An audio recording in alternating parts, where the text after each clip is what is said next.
अहमदाबाद में जो Boeing 787 dream liner दुर्घटनाग्रस्त हुआ है, उसका ब्लैक बॉक्स प्लेन के टेल यानी कि प्लेन के पिछले वाले हिस्से में उसके पूंछ में होता है। और कल से दोस्तों हम इस तस्वीर को देख रहे हैं कि किस तरह से मेघानी के इस हॉस्टल में जहां डॉक्टर्स रहते हैं वहां पर प्लेन घुस गया था और यह जो हिस्सा है उसका पिछला हिस्सा है जहां ब्लैक बॉक्स हो सकता है। मगर आज सुबह 10:30 बजे तक उस ब्लैक बॉक्स को नहीं निकाला गया। अब सोशल मीडिया पे कुछ लोग टिप्पणी कर रहे हैं। क्यों? लोग कह रहे हैं कि अब तक ब्लैक बॉक्स इसलिए नहीं निकाला गया ताकि प्रधानमंत्री नरेंद्र मोदी पूंछ के साथ यानी कि प्लेन के पिछले हिस्से के साथ यह तस्वीर खिंचवा सकें। तो सवाल तो पूछ, हक है तेरा, फर्ज है तेरा, किसी की खैरात, किसी का एहसान नहीं तुझ पर, मगर शर्त है अंदाज़े बयां हो बेखौफ, अंदाज़े बयां हो स्पष्ट, अंदाज़े बयां हो बेबाक। हां, उस लफ्ज को याद रखो, अंदाज़े बयां हो बेबाक। बेबाक। आप जानते हैं इस तस्वीर में कई दिक्कतें हैं। अपने पूरे स्क्रीन पर देखिए। सबसे बड़ी बात, यहां पर आप अंदाजा लगा सकते हैं कि जिस फोटोग्राफर ने यह तस्वीर ली होगी वो जमीन पर लेटा होगा और तब उसने फोटो ली होगी। मैं आपसे एक सवाल पूछना चाहता हूं कि इस मौके पर क्या फोटो अपॉर्चुनिटी ज्यादा जरूरी है, तस्वीर खिंचवाना जरूरी है, वो भी लेटकर? आप सोच सकते हैं किस तरह से उस फोटोग्राफर ने तस्वीर खींची होगी ताकि प्रधानमंत्री नरेंद्र मोदी का यह शानदार एंगल आ सके। और उससे भी बड़ी बात, जैसा कि एनडीटीवी के पत्रकार विष्णु सोम कह रहे हैं, आज सुबह 10:30 बजे तक ब्लैक बॉक्स नहीं मिला था क्योंकि ब्लैक बॉक्स प्लेन के पिछले हिस्से में होता है और आप जानते हैं दुर्घटना कल हो गई थी। जो पिछला हिस्सा है वो कब से अटका हुआ है और किसी ने कोशिश नहीं की।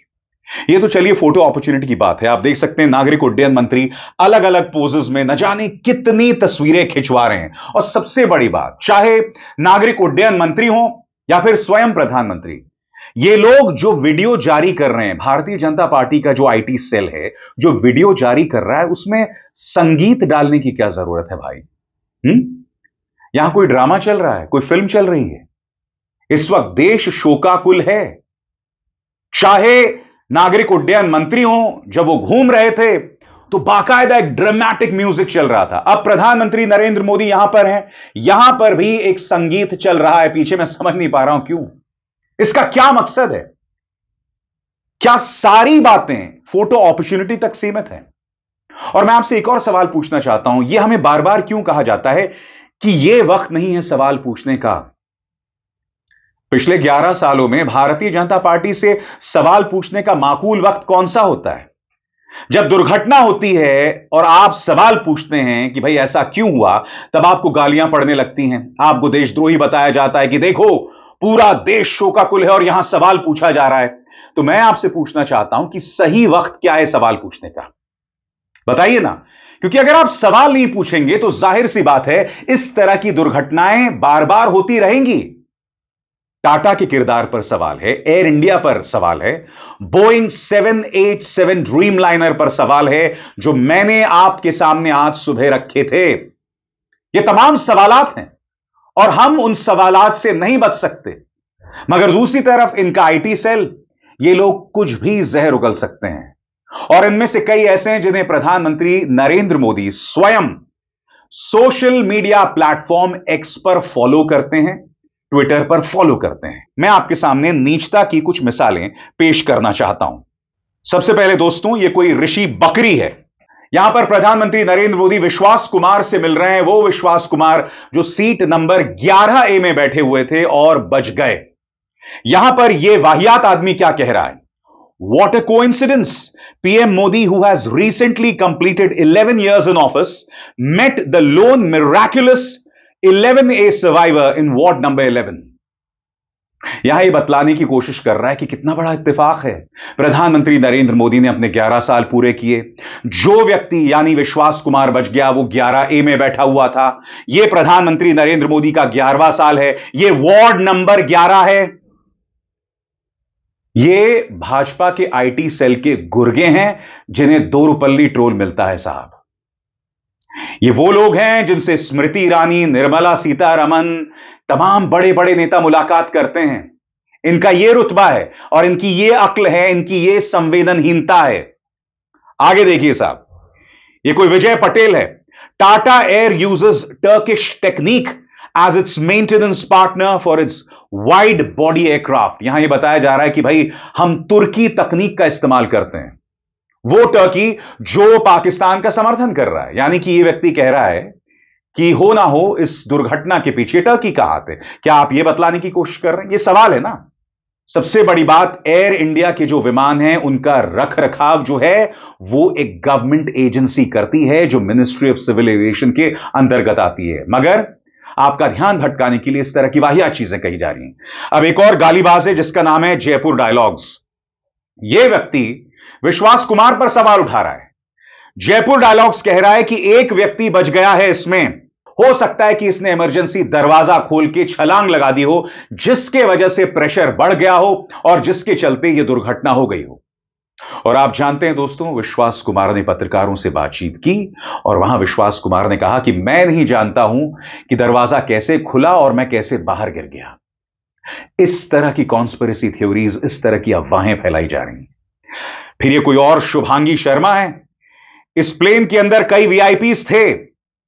सबसे बड़ी बात, प्रधानमंत्री नरेंद्र मोदी G7 समिट जा रहे थे और इसमें खालिस्तानी एंगल को नजरअंदाज नहीं किया जा सकता।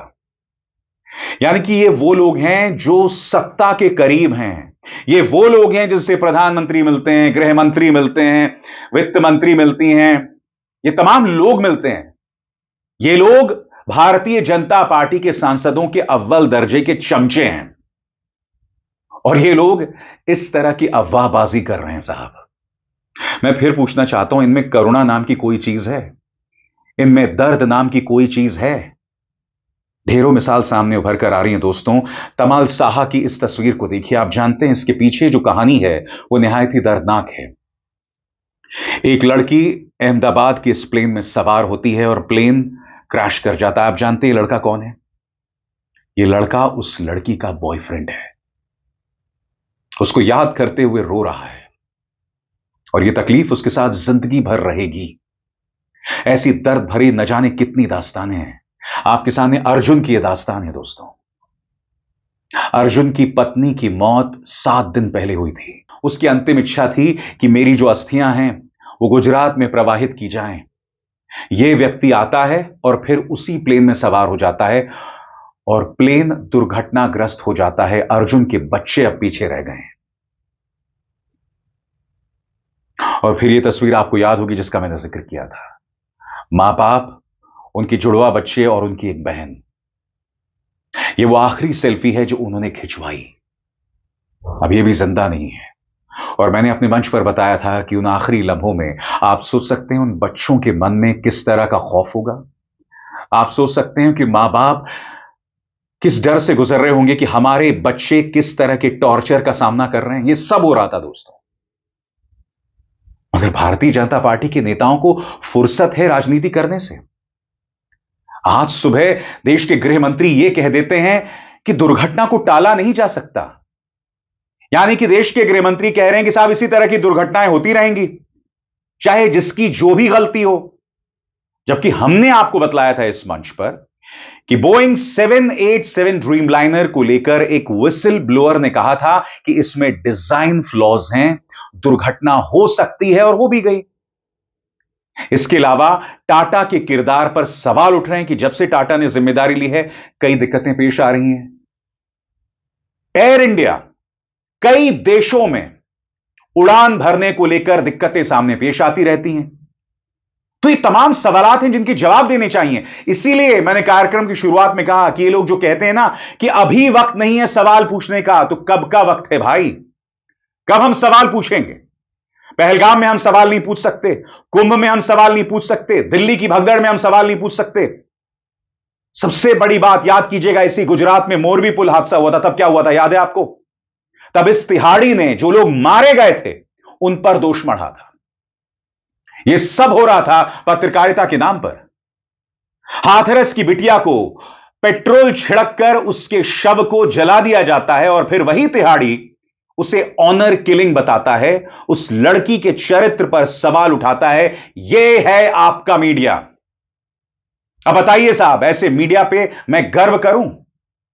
यह मीडिया कभी सवाल नहीं पूछेगा, कभी सवाल नहीं पूछेगा कि पिछले 12-14 घंटों से ब्लैक बॉक्स क्यों नहीं निकाला गया था, इतनी देर बाद यह प्रक्रिया क्यों शुरू हुई। और आगे बढ़ने से पहले एक जरूरी संदेश, मेरे कार्यक्रमों के लिए आप नोटिफिकेशन का इंतजार मत कीजिए, मेरे चैनल में जाइए और खुद जाकर कार्यक्रम देखिए और रहिए अपडेटेड। मीडिया सवाल पूछेगा, देश के गृह मंत्री पर आपने वो बयान क्यों दिया कि दुर्घटनाओं को नहीं टाला जा सकता।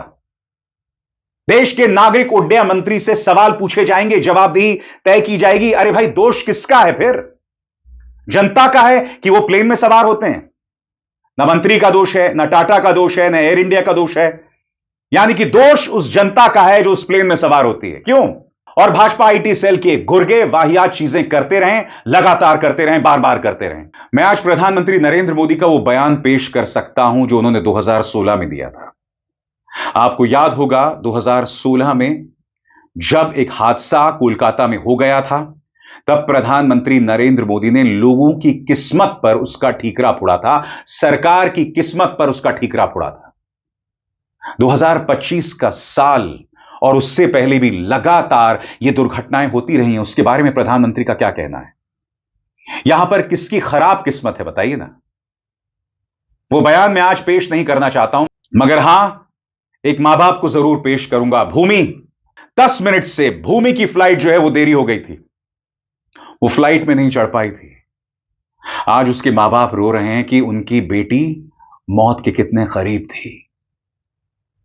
ऐसी चुनिंदा मिसालें हैं दोस्तों, एक विश्वास कुमार की और दूसरा भूमि की। आइए सुनते हैं भूमि के मां बाप से ये बातचीत। जी, आपकी लड़की कल अहमदाबाद से लंदन जा रही थी, फ्लाइट पे टाइम पे पहुंचने के नहीं कारण उनकी आज जान बच गई। आपको कैसा लग रहा उस टाइम पे जब ये पता चला? जब हम लोग एयरपोर्ट के लिए निकले थे और 12:10 का उसका बोर्डिंग का टाइम था, 10 मिनट हम ट्रैफिक की वजह से लेट पहुँचे और फिर उधर भी रिक्वेस्ट किया, फिर भी इन लोगों ने ऐसा बोला कि अभी लिस्टिंग हो चुका है, अभी आपकी वजह से और 15-20 मिनट फ़्लाइट लेट होगी। इसके लिए हम लोग फिर वहाँ से निकल गए और हमको तो मालूम ही नहीं था, लेकिन जब एयरपोर्ट से बाहर निकले तभी ऐसा मैसेज आया परिवार का और न्यूज़ में कि ये प्लेन क्रैश हो गया है। आपको कैसा लगा कि आपकी बेटी उस फ्लाइट में नहीं पहुंच पाई टाइम पे? जो हम तो पहले माता जी का शुक्रिया करते हैं कि तुम बच गई। शुक्रिया मानते हैं माता जी का कि उन्होंने हमें बचा लिया, बेटी को बचा लिया। छोटा बच्चा भी साथ में मेरा है। अच्छा, कितने लोग बोर्डिंग थे उन दो प्लेन में? बेटी के साथ एक ही वो था, लेकिन बच्चा मेरे पास छोड़ के गई थी। वो छोटा बच्चा छोड़ के गई थी। वो आज बच्चे की वजह से उसकी माँ बच गई है और इतनी माता जी की कृपा है कि वो सही सलामत है हमारे साथ। तो इस पूरे कार्यक्रम का लब्बो लबाब यह है कि अपनी सरकार से सवाल पूछिए दोस्तों। सवाल पूछेंगे तो आपके मुद्दों को संबोधित किया जाएगा। सवाल से अगर भारतीय जनता पार्टी बचेगी तो उसे कटघरे में रखिए, पूछिए क्यों। दुर्घटना को टाला नहीं जा सकता, यह निहायत ही संवेदनहीन बयान था देश के गृह मंत्री का। प्रधानमंत्री नरेंद्र मोदी इस तरह से फोटो अपॉर्चुनिटी करवा रहे हैं तो सवाल किया जाना चाहिए कि क्या यह मौका है इस तरह का एंगल और इस तरह के एंगल पर फोटो खिंचवाने का। कमाल ही हो रहा है दोस्तों इस देश में। मगर हम तो सवाल करेंगे दोस्तों और लगातार करते रहेंगे। अभिसार शर्मा को दीजिए इजाजत। नमस्कार।